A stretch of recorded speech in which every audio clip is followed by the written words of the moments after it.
অপরাধী কোনো বাহিনীর তা যেন দেখা না হয় বললেন নাহিদ ইসলাম। বিস্তারিত সংবাদ।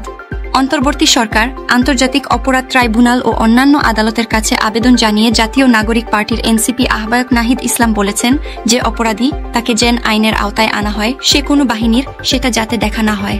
আজ বুধবার আন্তর্জাতিক অপরাধ ট্রাইব্যুনাল প্রাঙ্গণে সাংবাদিকদের প্রশ্নের জবাবে নাহিদ ইসলাম এসব কথা বলেন।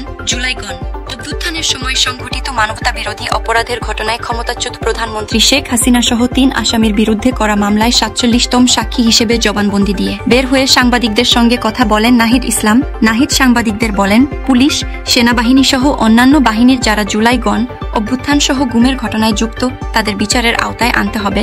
কোনো বাহিনীর কেউ যাতে পার পেয়ে না যায়, কারণ তারা দেখেছেন গুমের ঘটনায় অনেক অভিযোগ এসেছে। তিনি নিজে অভিযোগ দিয়েছেন ডিজিএফআই এর যে অফিসাররা তাকে তুলে নিয়ে গেছেন, হেনস্থা করেছেন। এছাড়া সেনাবাহিনীর বিভিন্ন কর্মকর্তা, র্যাবে যারা ছিলেন, ডিজিএফআই এ যারা ছিলেন, তারা গুমের ঘটনায় এবং জুলাই গণ অভ্যুত্থানের ঘটনায় নেতিবাচক ভূমিকা পালন করেছেন। রামপুরা, বাড্ডার ঘটনায় বিজিবিতে একজন সেনা কর্মকর্তাকে দেখা গেছে, তাদের কিন্তু এখনো গ্রেপ্তার করা হচ্ছে না। ফলে সরকার ট্রাইব্যুনাল ও আদালতের কাছে আবেদন জানিয়ে নাহিদ ইসলাম বলেন যে অপরাধী তাকে যেন আইনের আওতায় আনা হয়, তিনি কোনো বাহিনীর সেটা যাতে দেখা না হয় যারা জনগণের উপরে এই জুলাই হত্যাকাণ্ড চালিয়েছেন, গুম করেছেন, নির্যাতন করেছেন এবং সরকারকে ফ্যাসিবাদী হতে সহায়তা করেছেন, ক্ষমতায় থাকতে সহায়তা করেছেন, তাদের দ্রুত গ্রেপ্তার করে বিচার নিশ্চিত করতে হবে। ৪৭ ট্রাইব্যুনালের কাছে কি প্রত্যাশা তা উল্লেখ করে নাহিদ ইসলাম বলেন, এত মানুষ, এত ভাই বোনেরা শহীদ হয়েছেন, আহত হয়েছেন, রক্ত দিয়েছেন, সবাই ন্যায় বিচার পাবেন।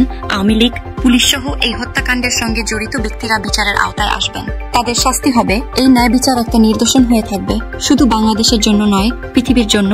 যে কেউ যদি স্বৈরশাসন কায়েম করতে চায়, জনগণের উপর আক্রমণ চালায়, জনগণকে হত্যা করে, তার পরিণতি আসলে কি হয়?